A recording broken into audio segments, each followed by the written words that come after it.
Muito bem, irmãos. Eu peço que vocês abram a Bíblia, por gentileza, em Mateus capítulo 5.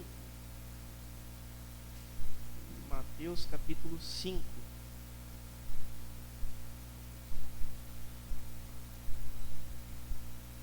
Nós vamos ler o versículo 8.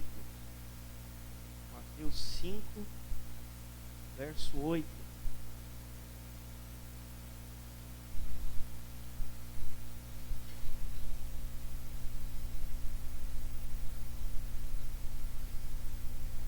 Mateus 5, verso 8. Hoje é a parte 6 da série sobre as bem-aventuranças. Mateus 5, verso 8.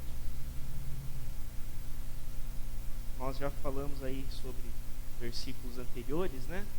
Nas 5 primeiras partes, falamos sobre a humildade de espírito, falamos sobre a mansidão, falamos sobre os que choram, né? Felizes os que choram, pois serão consolados. Falamos sobre fome e sede de justiça, falamos sobre misericórdia na semana passada. E hoje nós vamos, com a graça de Deus, ler o versículo 8.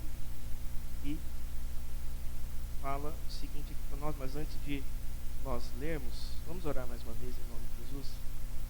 Senhor, nós queremos, até como diz esse próprio versículo que nós vamos ler, nós queremos estar agora de coração limpo diante do Senhor. Então nós clamamos agora que mais uma vez o Senhor nos cubra e nos lave com o sangue de Jesus. Tua palavra fala, Senhor Deus, que o amor cobre a multidão de pecados, Senhor. E nós te agradecemos porque o teu amor cobre a nossa multidão de pecados, Deus. Em nome de Jesus, nós possamos de fato crer, professar nessa verdade e também praticar uns com os outros. Em nome de Jesus, e nós imploramos ao Senhor agora, perdoa os nossos pecados e nos lava com o sangue de Jesus mais uma vez, ó Deus. Em nome de Jesus, amém. Graças a Deus. Mateus capítulo 5, verso 8, diz o seguinte: Bem-aventurados os limpos de coração, porque verão a Deus. Bem-aventurados, felizes os limpos de coração, porque verão a Deus. Senhor, a Tua palavra está aqui diante de nós e nós cremos que ela é poderosa para nos transformar através da ação do Teu Santo Espírito. Então, que de alguma maneira, através deste Santo Espírito, que isto se faça nesta manhã, Senhor, que a nossa vida seja transformada, Pai, que a nossa mente seja transformada, que o nosso coração seja convencido, Deus, daquilo que é necessário. Cada um de nós, eu e os meus irmãos. E me ajuda, Senhor, porque eu dependo de Ti para entregar esta palavra. Minha dependência está completa no Senhor, porque sem Ti eu não posso fazer, eu não tenho nada e não posso fazer nada. Então eu dependo do Senhor. Que o Senhor me ajude, estenda graça e misericórdia sobre a minha vida. Em nome de Jesus. E abre o nosso ouvido, que a nossa atenção esteja voltada para a Tua palavra, Senhor. Em nome de Jesus, fala conosco, a nossa oração. Amém. Amém. Graças a Deus. Queridos, eu vou dividir este texto, este versículo, em duas partes aqui. Ele é bem curtinho, mas quero ler de novo ali. Bem-aventurados os limpos de coração, porque verão a Deus. Então, primeiro nós vamos falar sobre os limpos de coração. Bom, nesse primeiro momento aqui, depois nós vamos passar para a segunda parte, tá? Limpos de coração, felizes são os limpos de coração, bem-aventurados são estes, né? Mas alguém pode perguntar, pastor, o que é ser limpo de coração? O que na prática, na nossa vida cotidiana, quer dizer isso? Né? Eu quero pensar aqui com vocês, a gente sempre gosto de ir lá no original do texto, né? Porque no idioma mesmo, né? O Novo Testamento é escrito em grego, né? Nós já vimos isso na IBD muitas vezes. E às vezes tem palavras que, quando a gente lê no português, a gente não absorve todo o significado que o autor quis dar ali, né? Então, através disso a gente consegue muitas vezes extrair coisas que o Senhor quer ensinar pra gente, né? Então, limpo, né? Bem-aventurados os limpos de coração, né? Limpo, ele vem do grego kataros, que quer dizer limpo, literalmente, né? Puro, casto, sem manchas, né? Imaculado, né? E esse termo limpo, kataros, no grego, ele pode ser interpretado de forma literal, uma vontade sujeira, né? Vamos pensar dessa maneira, né? Algo sujou, você vai lá e lava, né? Limpa aquele determinado objeto.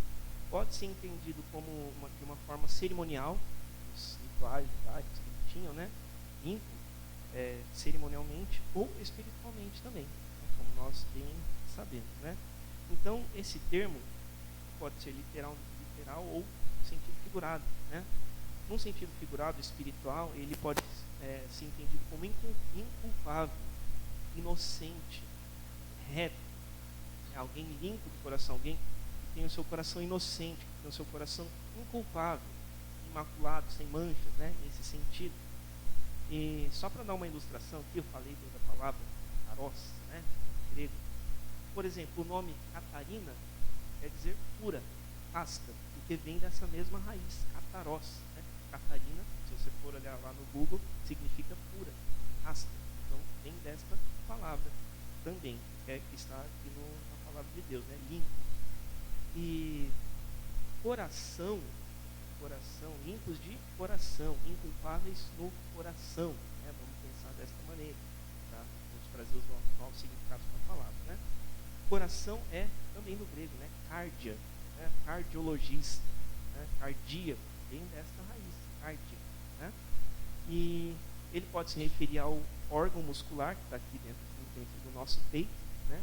Coração mesmo, que está batendo aqui dentro de nós, né? Mas ele também pode falar sobre o eu interior, sobre o nosso espírito, as nossas emoções, né?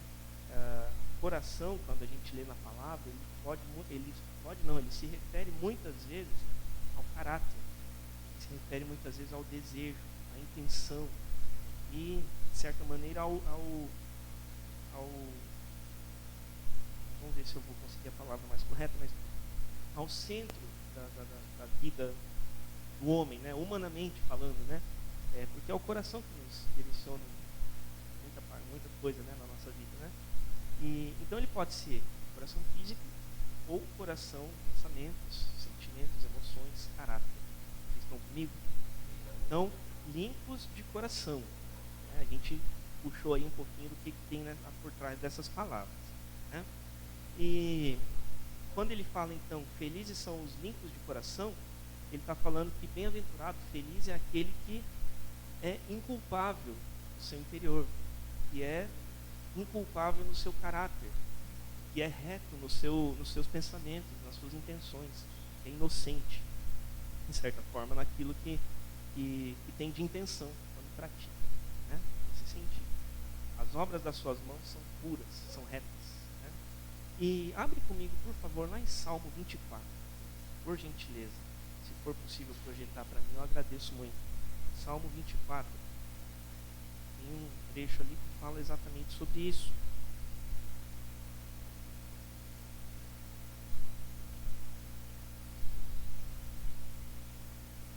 Salmo 24, nós vamos ler versículos 3 ao 5.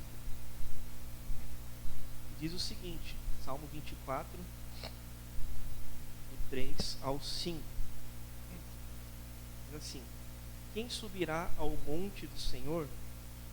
Quem há de permanecer no seu santo lugar? O que é limpo de mãos e puro de coração, que não entrega sua alma à falsidade e nem jura dolosamente. Este obterá do Senhor a bênção e a justiça do Deus da sua salvação. Quem vai subir? Naquela época ainda tinha, né, a questão do monte, de ir até a presença de Deus, né? A Má falou agora há pouco sobre a mulher samaritana, né? E para nós não é mais necessário ir a um lugar para nos encontrarmos com o Senhor, né? Mas antes era, né? No Antigo Testamento, conforme o judaísmo, e ele fala que então, com base nisso, né? Quem subirá ao monte do Senhor e quem há de permanecer no seu santo lugar? Quem é que vai até aquele lugar ali e vai poder permanecer diante da presença de Deus? É isso que ele está nos dizendo. E aí ele responde a própria pergunta, né? No versículo 4. O que é limpo de mãos e puro de coração. O que é limpo de mãos e puro de coração, que não entrega sua alma à falsidade, nem jura dolosamente, com culpa, né? Esse vai poder permanecer na presença de Deus lá no monte. É isso que o salmista está nos dizendo. Então, apesar de nós não precisarmos mais irmos lá ao monte, lá em Jerusalém, lá no Oriente Médio, né, para nos encontrarmos com o Senhor, o princípio ele permanece. O princípio permanece. Para nós desfrutarmos da presença do Senhor, nós precisamos ter mãos limpas e coração puro. Tem uma música do Tigre, do grupo Filhos do Homem, mãos limpas, coração puro. O Marco deve conhecer, né? Mãos limpas, coração puro, tudo que eu quero para viver em tua casa. Assim a música fala, né? Então é basicamente essa palavra. Então, aquele que é limpo de mãos e puro de coração, desfruta da presença de Deus. Aquele que é limpo de mãos e puro de coração, alcança a bênção dele sobre a sua vida. Porque, afinal de contas, nós lemos aqui, versículo 5, né? Salmo 24.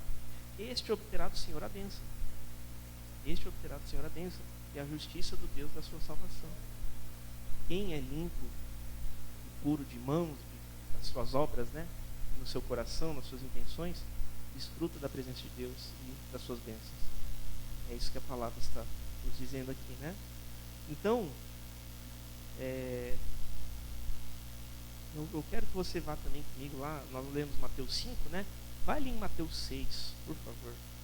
Mateus capítulo 6, um capítulo depois, versículo 22, ele vai nos dizer algo também a esse respeito. Diz o seguinte, Mateus 6, 22, só o 22. São os olhos a lâmpada do corpo. Se os teus olhos forem bons, todo o teu corpo será luminoso. Se os teus olhos forem bons, todo o teu corpo será luminoso, né? Então, ou seja, se nós enxergamos pureza nas coisas, se nós fazemos as coisas com decência, se nós fazemos as coisas com retidão, se nós olhamos para o nosso redor de forma modesta, aí sim, toda a nossa vida integralmente vai ser iluminada pela luz de Cristo. Porque, o que ele falou aqui? Os olhos são a lâmpada do corpo. Se os teus olhos forem bons, todo o teu corpo será luminoso. Se nós olharmos de uma maneira pura e santa, casta, imaculada, todo o nosso corpo será luminoso. Nosso coração estará iluminado pela presença de Deus, pela sua graça e misericórdia, né? Então, quando Mateus escreve isso, são palavras de Jesus, né? Bem-aventurados os limpos de coração, é isso que ele está nos dizendo, que felizes são os puros, os inculpáveis, os que têm o seu caráter reto, que são tidos por inocentes perante o Senhor.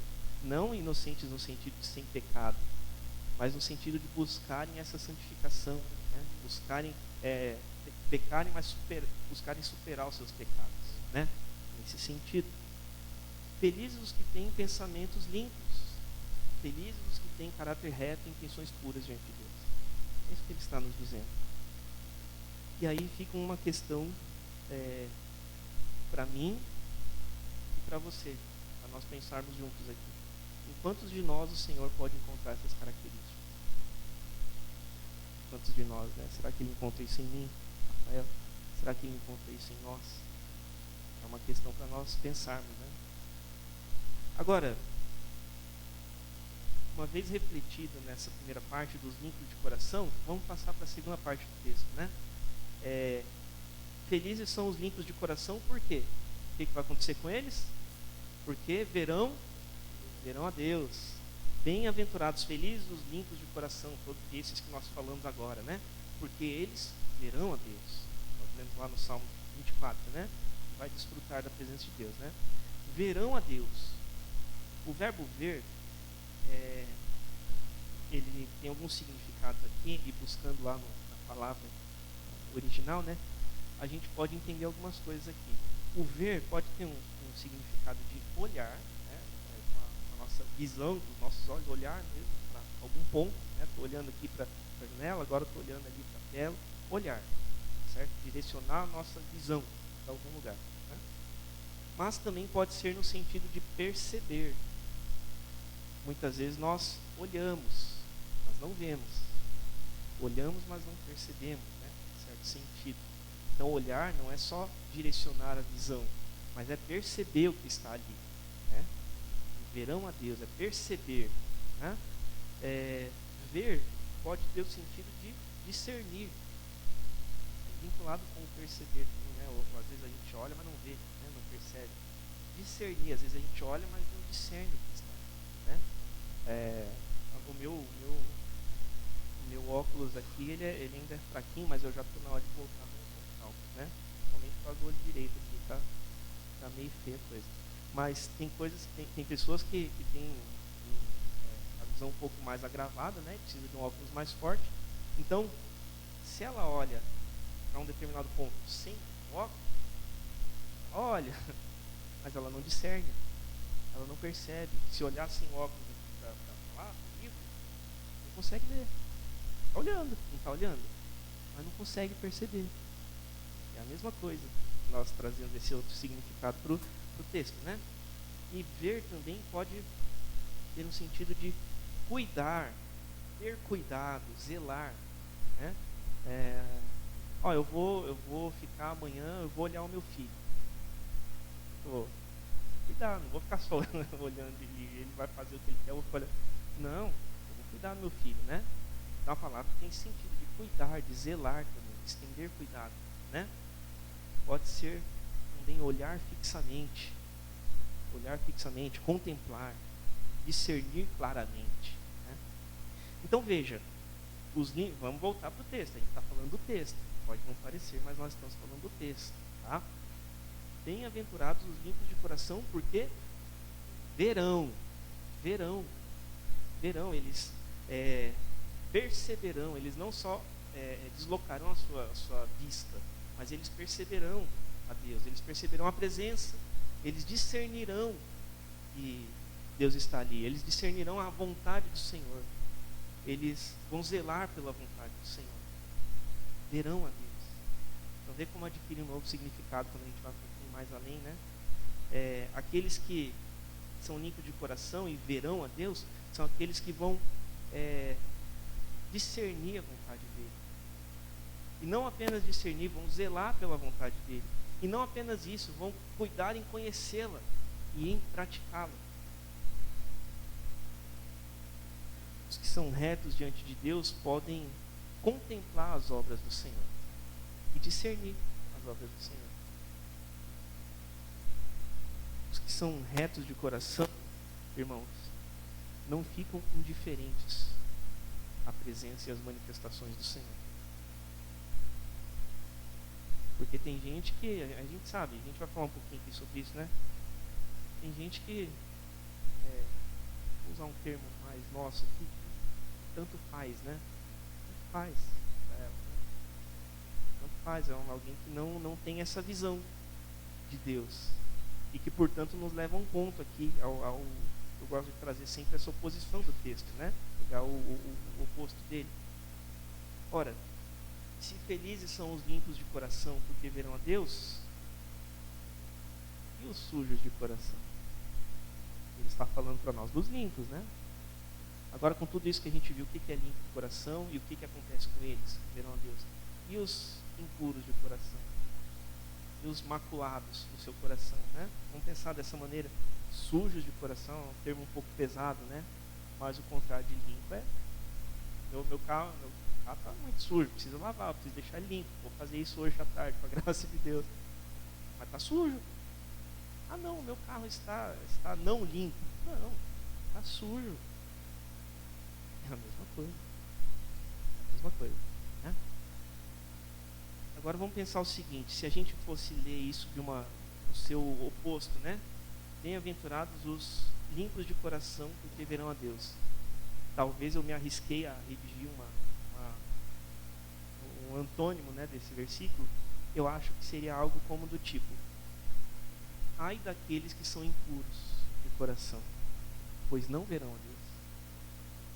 Ai daqueles que são sujos de coração, porque não verão a Deus. A gente só inverteu aqui, percebe? A gente só inverteu. Se felizes são os limpos de coração, então pobres são aqueles sujos de coração.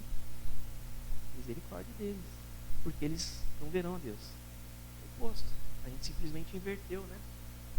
E assim como nós vimos ali quem são os limpos de coração, nós podemos pensar com base nisso, nesse oposto, quem são os sujos, os impuros de coração, né? São aqueles que têm um caráter mau, são culpados por fazer o mal, fazem propositalmente o seu mal. Veem maldade em tudo, são repreensíveis, são maliciosos, planejam o mal.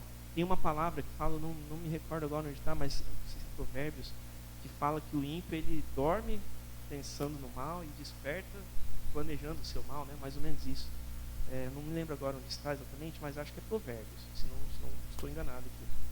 Mas ele fica o tempo todo pensando no mal, em praticar o mal, em coisas más, né? Em coisas impuras.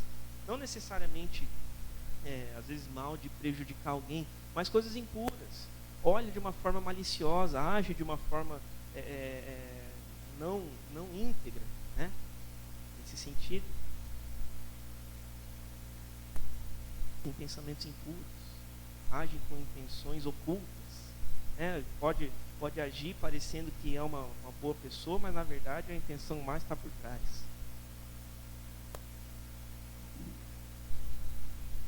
E esses são os que não verão a Deus, porque são os impuros de coração, são os que têm o seu coração maculado, não é culpado diante de Deus, né?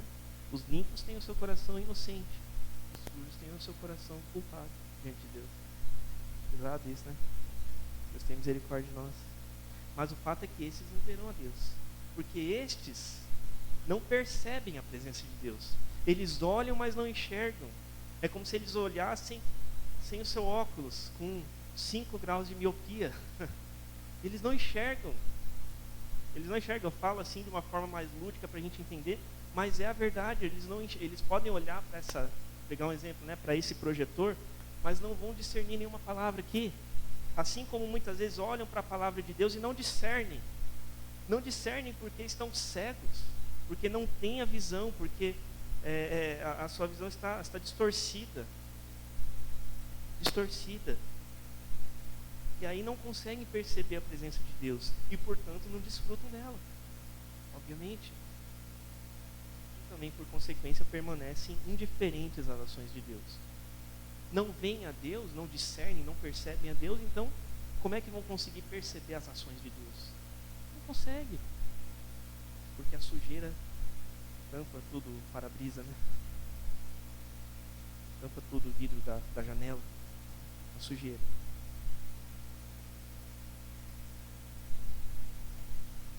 E esses são aqueles que não se importam com a vontade do Senhor. Finalmente, né, tão pouco se esforçam por conhecê-la e praticá-la. Nós lemos agora há pouco Mateus 6, né, 22, fala sobre os olhos, né? Volta lá comigo, por favor, para Mateus 6. Nós lemos o 22. Se os olhos, são os olhos a lâmpada do corpo. Se os seus olhos forem bons, todo o teu corpo será luminoso. Ok. Aí tem 23 agora. A sequência, né? Mateus 6, 23.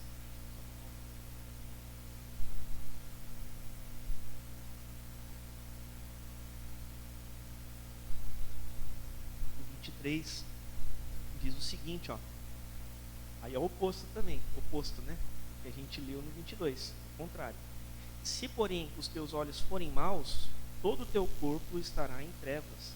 Veja que ele pega a ideia falada no versículo 22 e ele simplesmente, né, faz algo que eu fiz parecido aqui, né? Peguei o exemplo. Ele faz o oposto, né? No 22. Se os olhos forem bons, o corpo será luminoso. Se os olhos forem maus, o corpo será escuridão, trevas, né? Ele simplesmente inverteu. Né? Se, porém, os teus olhos forem maus, novamente, né? 23, todo o teu corpo estará em trevas. Portanto, caso a luz que há em ti sejam trevas, que grandes trevas serão. E ele está uma figura ali, não lembro a figura ali, mas não chega a ser uma ironia, mas ele usa, né? Caso a luz que tem em você sejam trevas, né? E que luz que tem na escuridão, na treva, né? Na escuridão não tem nada, né? Então, fica novamente, e eu já estou partindo para encerrar aqui, mas fica novamente o questionamento que eu fiz antes, para nós, para mim, para cada um de nós aqui. Eu perguntei isso lá na hora dos puros, dos limpos de coração, né? Mas a pergunta permanece aqui, sobre os impuros, sobre os sujos de coração, né? Em quantos de nós o Senhor pode encontrar essas características? Quantos de nós? Será que Ele encontra muitas delas em mim, Rafael? Será que Ele encontra muitas delas no nosso coração, de cada um aqui? Eu quero finalizar. Um texto bem conhecido, você não precisa abrir, mas eu vou ler aqui. Está lá em Hebreus capítulo 4. Hebreus capítulo 4, que diz o seguinte: porque a palavra de Deus é viva e eficaz, e mais cortante do que qualquer espada de dois gumes, e penetra até ao ponto de dividir alma e espírito, juntas e medulas, e é apta para discernir o quê? Os pensamentos e propósitos do coração. Vamos ler de novo aqui, ó. A palavra de Deus é viva e eficaz e mais cortante do que qualquer espada de dois gumes, e penetra até o ponto de dividir alma e espírito, juntas e medulas, e é apta para discernir os pensamentos e propósitos do coração. Essa é a palavra do nosso Deus. A palavra, ela discerne o coração, se nele existe bem ou mal. A palavra identifica o que há no nosso coração, se ali existe um ambiente limpo, de pureza, ou então se existe ali um lugar sujo, com as paredes todas pichadas, cheio de más intenções. Esta é a nossa palavra. Essa é a nossa palavra? Não, esta é a palavra de Deus que vem para o nosso coração, né? Que o Senhor tenha misericórdia de nós e nos faça, de fato, homens e mulheres limpos de coração, para que nós possamos desfrutar da presença do Senhor e contemplar. Amém? Amém. Vamos orar em nome de Jesus. Os irmãos podem ficar tranquilos, né? Está sendo atendido ali fora, podem ficar tranquilos que a gente vai seguir com o culto aqui normalmente, tá bom? Vamos orar. Senhor, nós te agradecemos, obrigado porque o Senhor nos ensina hoje, Pai, sobre a pureza de coração, ó Pai. O Senhor nos fala na Tua palavra que estes, os limpos, os puros, eles vão desfrutar da Tua presença, eles vão contemplar as obras do Senhor, eles vão desfrutar da bênção do Senhor. Estes são os limpos de coração, conforme a Tua palavra diz. Que o Senhor possa encontrar em nós estes, ó Pai, de quem a Tua palavra diz, limpos de coração, puros nas suas intenções. Que o Senhor encontre em nós, Pai. Mas também, talvez em muitos de nós, em mim e nos meus irmãos, talvez o Senhor hoje esteja encontrando impurezas no coração, pontos que estão sujos, pontos que estão maculados, que estão permeados pela culpa. Que o Senhor, em nome de Jesus, possa nos lavar de fato com Teu sangue, Jesus, com o sangue de Jesus, que é o único meio pelo qual nós podemos ser limpos, é a única forma pelo qual nós podemos ser purificados, e como cantamos na semana passada, é a única forma pelo qual nós nos tornamos alvos mais que a nele. Que o Teu sangue, Jesus, lave o nosso coração, tirando, removendo toda a sujeira que está incrustada nele, de forma que nós possamos novamente ser limpos, purificados para a Tua própria glória, Senhor, e através disso possamos desenvolver um relacionamento com o Senhor, desfrutar da Tua presença, não apenas olhar para o Senhor, mas olhar e perceber o Senhor, perceber as ações do Senhor, perceber o Senhor cuidando de nós o tempo todo, não apenas olharmos, mas de fato contemplarmos, olharmos fixamente para as Tuas ações, para as obras das Tuas mãos, para as bênçãos do Senhor, para a misericórdia do Senhor. Em nome de Jesus, esta é a nossa oração, e é para a Tua própria glória que nós a fazemos. Em nome de Jesus, amém. Amém, graças a Deus. Deus abençoe a cada um, em nome de Jesus.